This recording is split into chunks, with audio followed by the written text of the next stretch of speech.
今次介紹嘅係十分有份量嘅本地發展商 Beedie。先容許我講一下 Beedie 嘅背景。Beedie 嘅 CEO Keith Beedie 於40年代開始建築行業，曾經服務過加拿大皇家空軍嘅 Keith， 二戰後就返回建築事業，於1954年建立 Beedie 呢個建築品牌，到目前已經有70年歷史。目前 Beedie 嘅總部位於本拿比，除咗喺房地產行業好有地位之外，最廣為人知就係而家嘅主席 Keith 個仔 Ryan 同 Keith 兩個以集團嘅名義，於2011年贊助咗 SFU 2200萬，並成立 SFU Beedie School of Business， 破咗 SFU 嘅捐款紀錄。Beedie 仲好積極回饋社會，例如捐助醫院同成立獎學金。由此可見 Beedie 實力非常雄厚，亦係大溫地區無人不知嘅房地產知名品牌。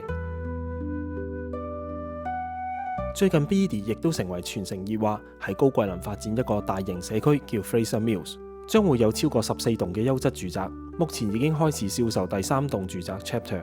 而今次介紹嘅就係位於本拿比 Metro Town 周邊嘅中密度住宅 Coan。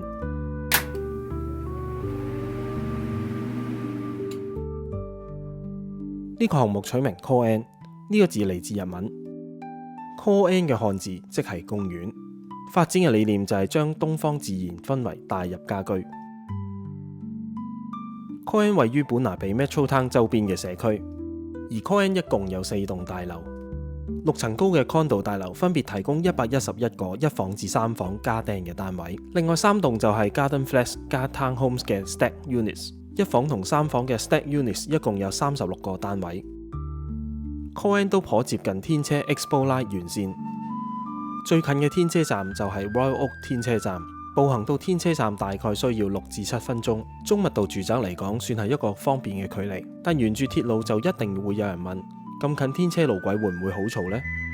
其實 Beedie 喺 Coan 同路軌之間會興建一棟獨立嘅租務大樓，而另一個發展商亦會喺 Coan 嘅 condo 大樓前面再起多一棟住宅，加上本身都有一段距離， Coan 基本上都唔會受到天車嘅噪音影響。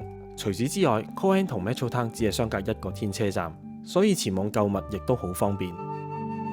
Coan 就喺 McPherson Avenue， 天車路軌以南全部都係住宅，以北就係工商用地。馬路唔算係十分繁忙，但偶然都有車輛經過。Beedie 暫時仲未公布沿住鐵路嘅租務大樓嘅資料，預計都係6層高嘅住宅。condo 向北嘅單位預計會有另一個住宅阻擋，呢個距離天車嘅噪音現場唔明顯。Stack Units 方面 ，Townhomes 單位佔上方2層，另外仲有私人天台可以使用。下層 Garden Flats 係1房家丁單位，而且罕有連埋前院。6層高嘅 condo 有1房、1房家丁、2房家丁、3房家丁嘅單位，可以滿足唔同住客嘅需要。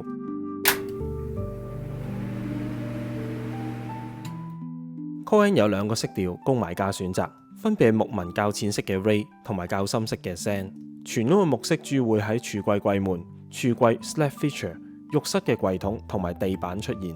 2個色調其他嘅地方大致上相同。今次嘅示範單位淨係得廚房同埋浴室嘅部分，我哋就先睇下廚房嘅細節。留意示範單位嘅比例可能同實際有少少唔同。廚房嘅 slab feature 木條配搭得好自然。櫥櫃櫃桶以金屬做支架，比起木製嘅更加耐用。大型電器包括雪櫃、抽油煙機、電磁爐頭、焗爐同埋洗碗機，都係用加拿大嘅品牌 Porter and Charles。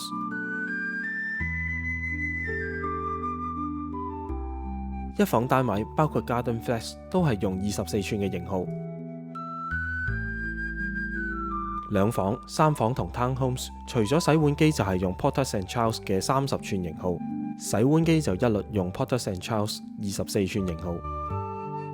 櫥櫃底部都有 LED 燈帶輔助照明，櫥櫃角落都有安裝 Lazy Susan 方便提取物品。所有單位都有配備21寸 GE 嘅微波爐。2房同3房包括 Townhomes 單位面積較大，都會有大電嘅 Kitchen Island。較淺色嘅 Ray 顏色配搭大致上係咁樣嘅。櫃門同櫃桶都係 soft close 嘅門鉸，寧靜而且耐用。所有單位都係用27寸 LG 前置式洗衣機同乾衣機。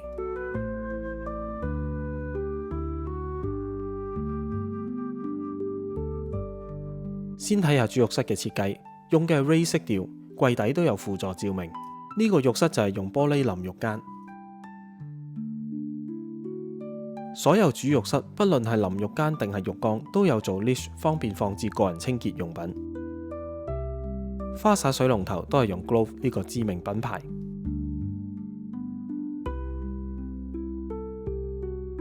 主浴室鏡後都有儲物櫃。金屬支架嘅櫃桶有 soft close 之外，櫃桶裏面仲有分隔。輪到次浴室就係以 sand 色調展示。次浴室就冇鏡後嘅儲物櫃同埋 leash 啦。浴缸嘅花灑同水龍頭都係用 Grove 嘅出品。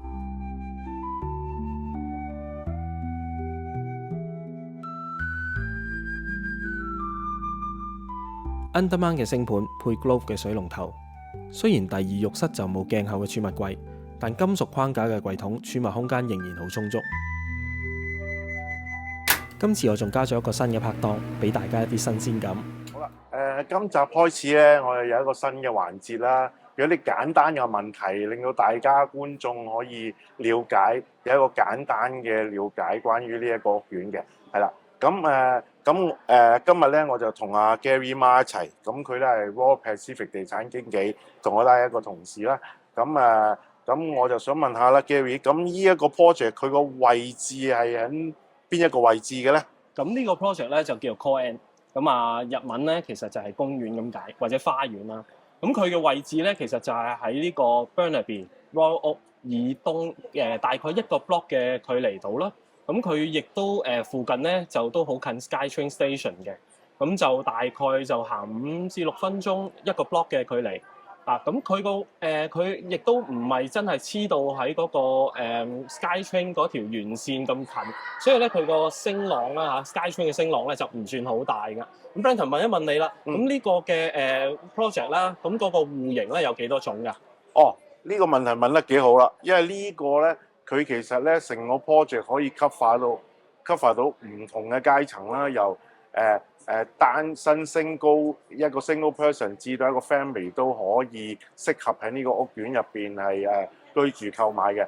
咁佢咧分別係有6個戶型啦，咁有1房啦，1房加廳，2房2房加廳，3房加廳，同埋個 townhouse 3房嘅 townhouse， 同埋3房嘅 townhouse 下邊有個 garden suite 嘅，都係1房嘅，係啦。咁佢個尺數係分別咧由最細嘅1房618尺啦，去到最大嘅 townhouse 佢可以講緊係1400幾尺到1500幾尺不等嘅，係啦。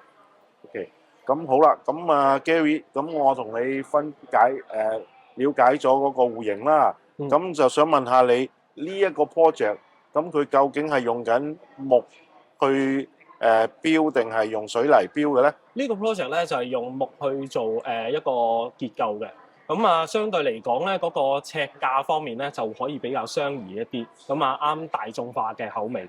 咁而家普遍咧喺溫哥華大溫嘅樓咧都係分水泥同埋木嘅結構啦咁樣，咁木嘅都佔大多數㗎喺啲low rise 少少嘅一啲嘅 condo 嗰度咁樣。好啦，咁Brenton 問一問你啊，咁其實呢個盤會唔會包埋車位㗎？哦，Gary 呢個問題問得非常之好啦，因為咧有好多客人咧都係有陣時佢係未買過啊，或者好新手啊，佢直情係覺得買一個單位一定要經個車位嘅。咁佢買咗有某一啲項目嘅話咧，佢唔知原來佢studio 嗰啲係冇包車位嘅。但係呢個 project 就唔同啦，個發展商好慷慨，每一個單位你揀得嘅話咧，佢都係標準配備已經有一個車位俾你㗎啦嚇。咁而咧，因為而家嗰個電車嗰個流行咧，普及性越嚟越高啦。咁佢每一個車位咧，已經係唔需要你 upgrade 俾錢揀，已經係包咗個 EV ready 嘅功能喺入邊㗎啦嚇。咁至於你話係，我要住 townhouse 人多啊，或者我係車唔止一架，咁會唔會可以有得傾整到個車位咧？咁其實可以嘅，發展商可以咧，你付出55000呢個價錢咧，咁佢可以再賣多個車位俾你嘅。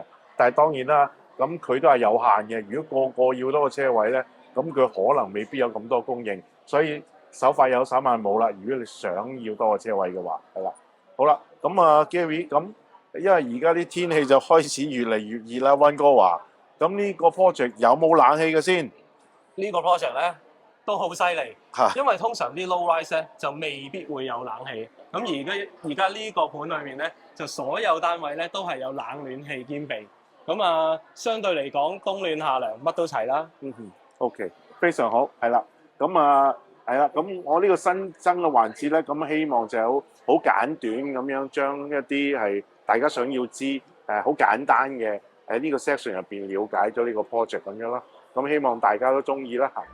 雖然 Coen 以木去興建，但係為咗增強隔音嘅效果，每層都會灌1.5寸厚嘅水泥去做隔音，同埋令樓宇更加耐用。隔音嘅要求比 BC Building Code 嘅隔音標準仲要高。